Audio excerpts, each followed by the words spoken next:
Tonight, the time, 150 years from now. The place, a luxury spaceship en route to Venus. The story, Venus is a Man's World, by William Tenn.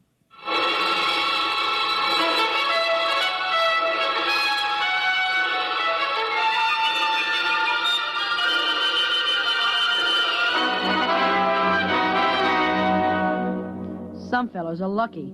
They have brothers, but not me. I have nothing but sisters. Two of them, Carrie and Evelyn.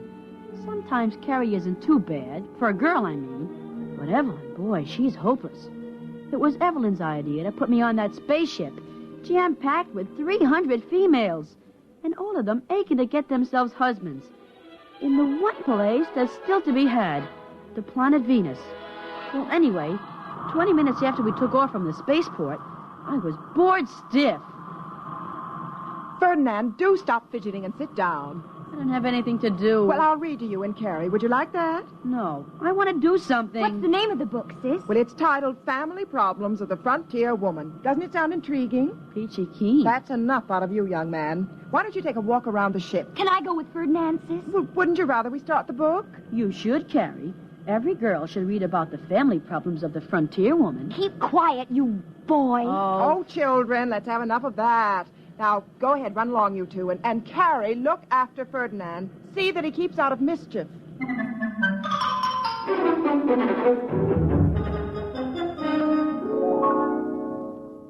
Gee, this is one big ship, isn't it? Uh-huh. I sort of wish we were on a cargo ship instead of this liner. Why? This is super. On a cargo ship, we could go climbing from deck to deck on a ladder. We could even go to the bridge or the forecastle and talk with the crew. That's silly. Why would anyone want to do that? Because ship's crews are men. Only because we women are too busy with important things like government to run ships. Says you. Hey, what are you looking at? This sign. In the event of disaster affecting the oxygen content of the companionway, break glass with hammer upon wall. Remove spacesuit and proceed to don it. Boy, I hope we have that kind of a disaster. I sure would like to get into one of those. Oh, you're silly. Hey, let's go exploring down this way.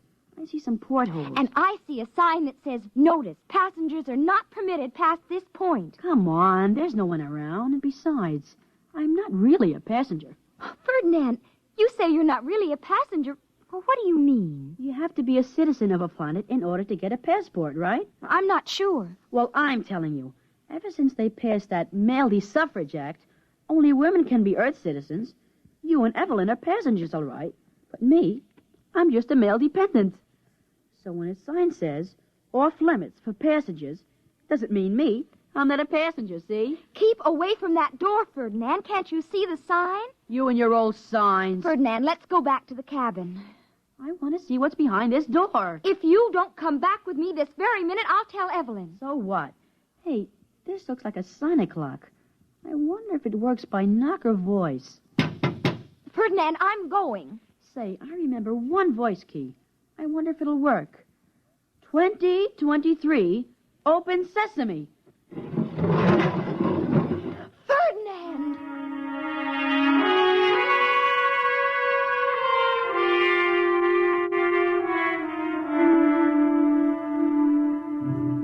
Out of all the million possible combinations, I hit it just right.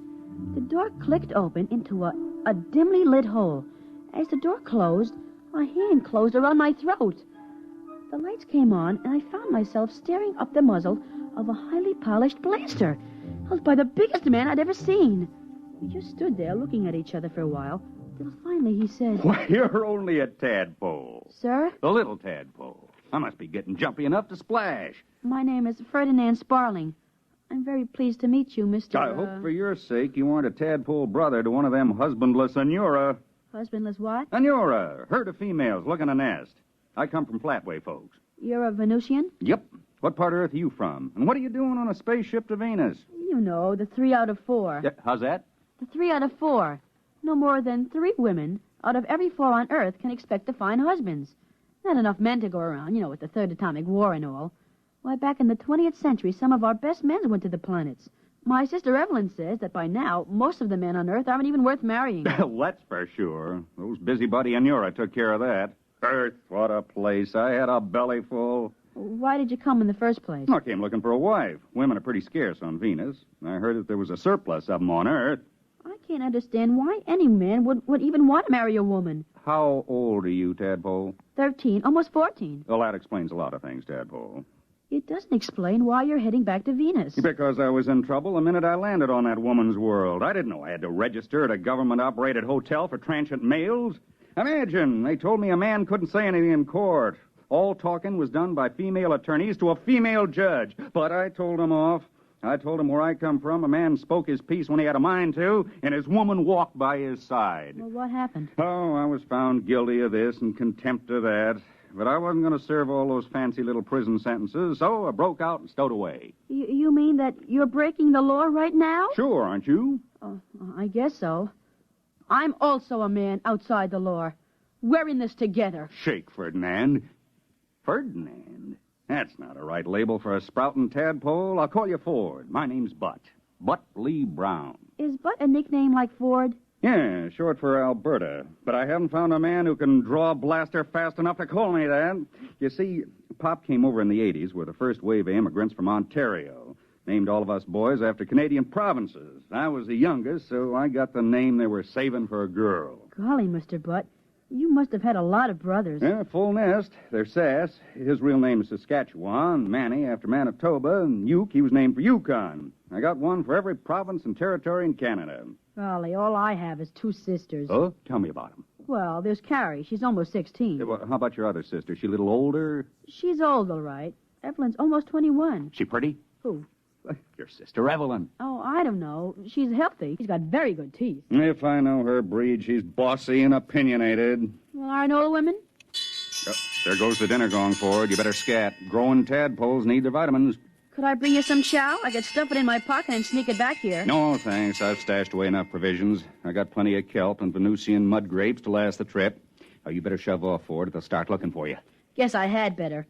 Well, I'll see you right after dinner, Mr. Butt. Just plain butt to you, Ford. Oh, okay. I'll be seeing you. 2023. Open sesame.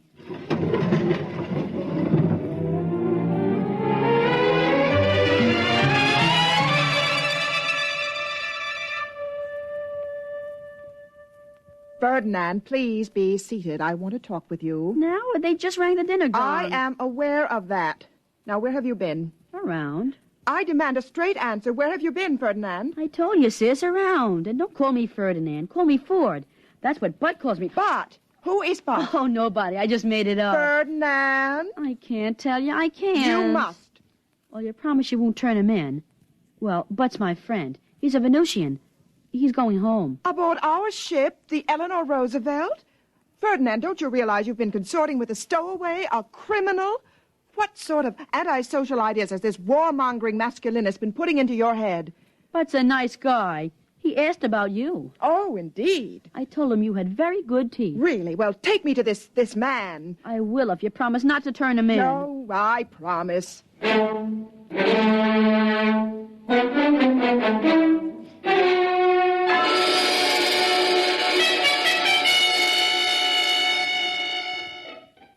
He's in there. The door has a sonic lock. I know the combination. Watch. 2023. Open sesame. Oh, it's so dark in there. Butt. Hey, Butt. I brought along my sister Evelyn. She'd like to meet you. It's all right. Put on the lights. Oh. An honor, Miss Sparling. Please come right in. First, Mr. Butt, I It's want... Brown. Butt Lee Brown. First, Mr. Brown, you realize that you are committing 2 crimes. 1, the political crime of traveling without a visa, and 2, the criminal act of stowing away without paying your fare. Golly, sis, that's no way to talk to Butt. I take it you either have no defense or care to make none. I wonder if all the Inura talk like that. And you want to foul up Venus. We haven't done so badly on Earth after the mess you men made of politics. Hear, hear. Yeah, here. Oh, you keep quiet, Ferdinand. And another point, Mr. Butt Lee Brown. I don't suppose you know that under space regulations, you've made this poor child an accessory. Butt didn't make me anything. Let's not talk law, female. Let's talk sense. I'm in trouble because I went to Earth to look for a wife. You're standing right here now because you're on your way to Venus for a husband. So, let's. Let's? Let's what? Oh, You daring to suggest Now, that... Miss Sparling, no hoopla. I'm saying let's get married, and you know it. Gee, sis, say yes. And what makes you think that I consider you a desirable husband? Figure it this way. If you wanted a poodle, you're pretty enough to pick one up on Earth. When you go charging off to Venus, you don't want a poodle, you want a man, and I'm one. I own 3 islands in the Galertan Archipelago. Good farmland when they're cleared. I got no bad habits, outside of having my own way. I'm passable good-looking. My teeth are good, too. Besides, if you marry me, you'll be the first mated on this ship, and that's a splash most nesting females like to make. You know, there's more to marriage than just doing... So there is. Well, we can try each other for taste.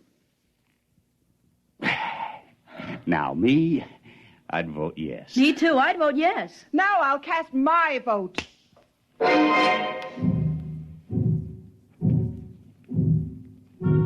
Well, you guessed it. She broke her promise. I suppose the kiss did it.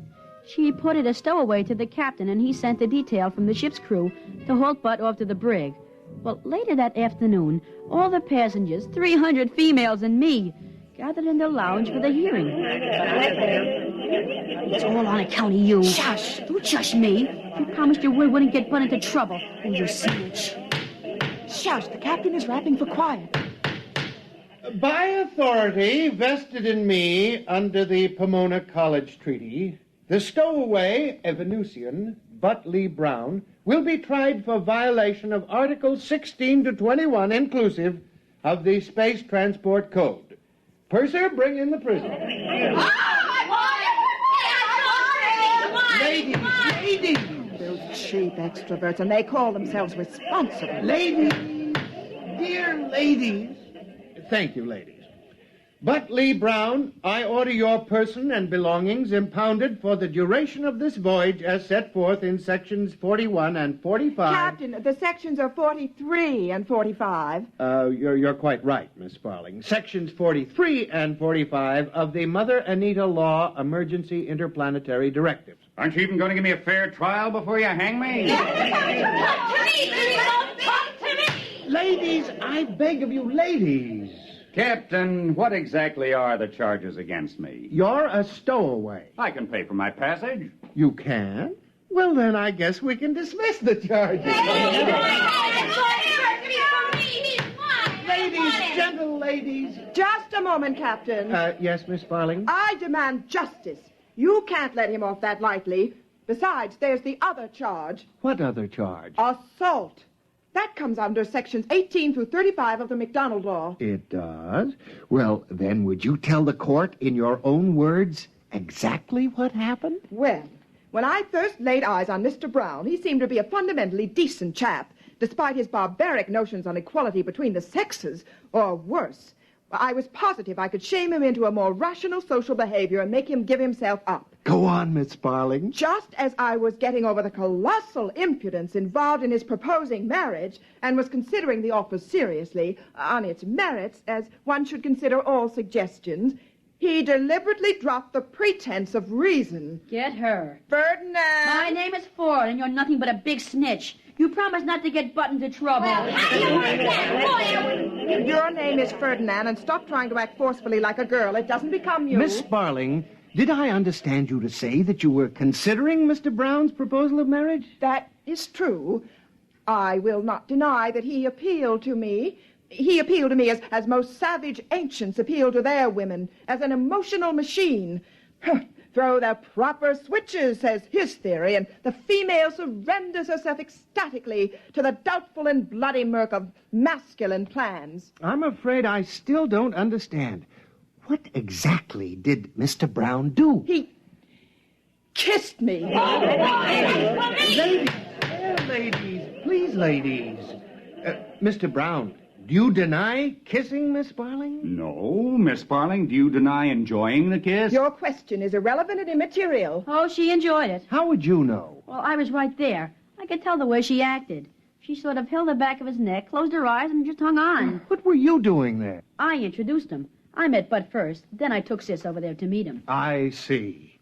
Ferdinand Sparling, I hereby order your detention for the duration of this voyage for aiding and abetting a stowaway as set forth in sections 41 43 and 43 and 45. and 45. And you can't arrest Ferdinand. He's only a child. You gave me your word no charges would be lodged against the boy. That was the usual promise one makes to an informer. But I made it before I knew it was Butley Brown you were talking about. I didn't want to arrest Butley Brown. You forced me. So I'm breaking my promise to you, just as I understand you broke your promise to your brother. I'm afraid both Ferdinand and Butley Brown will be picked up at New Kalamazoo Spaceport and sent terrorward for trial. But I used all our money to buy passage. I'm sorry. You'll have to return with your brother. Of course, there is a way out. There is? Well, tell me, please. Miss Sparling, if you'd marry Brown... Now, don't look at me like that. If you'd marry Brown, he would go on your passport as a dependent male member of your family. Do you think I'd marry that desperado? Why, he doesn't know enough to sit back and let a woman run things. Captain, you should be ashamed of yourself. I'll marry him! Perhaps I should be, but that's what comes of putting men in responsible positions. See here, Miss Sparling, I didn't want to arrest Brown. I'd still prefer not to. The officers and crew of my ship all go along with me. Why not? Men always think like men. They never use logic. They just rely on masculine intuition. Maybe so. This ship's crew are all residents of Earth. But our work requires us to be on Venus several times a year. We wouldn't want to cross any member of the Brown clan. They're all men of influence on the polar continent. No, I wouldn't doubt that for a second. If anyone gets in their way, they merely oxidize them with a blaster. Take Butt. He's a big man in his own bailiwick, the Galertan Archipelago. When he wants to put somebody in office, well, he just appoints them. Mr. Brown has that much influence, you say? Power, actually. The kind a strong man usually wields in a newly settled community. Oh, Mr. Brown, if I marry you, would you promise to see that I'm appointed resident governor of the Galertan Archipelago? No. Attaboy, Bart. Don't give in. Ferdinand, this does not concern you. Mr. Brown, I might even consider a county clerkship. Nope. Stick by your blasters, Bart. Show me you're a real man. Mr. Brown, it would seem to me that if you really want to marry this attractive young lady, a compromise could be worked out. Well, I could make her sheriff. Oh, no. Would the position of sheriff of the Galertan Archipelago be acceptable, Miss Sparling? Yes. Good. I'll marry you here and now. I want to be a bridesmaid. Always a bridesmaid, never a bride. That's me every time. But you shouldn't have sold out. Why did you do it? You don't have to marry her for my sake. I wouldn't care what they did to me. That's all right, Tadpole. I'd do anything for my favorite brother-in-law. I'd sure like to be your brother-in-law. But gosh, you don't have to marry Sis. You can have any one of these 300 females. Why marry Sis? I'm stubborn. What I like at first, I keep on liking. What I want at first, I keep on wanting until I get it. Yeah, but making her sheriff. What's going to happen to our man's world? Don't worry none about that, Ford, my boy. Wait till after we meet and go out to my islands. She'll find herself sheriff over exactly 2 Earth males, you and me. And I got a hunch that'll keep her pretty busy, huh? How about that, huh?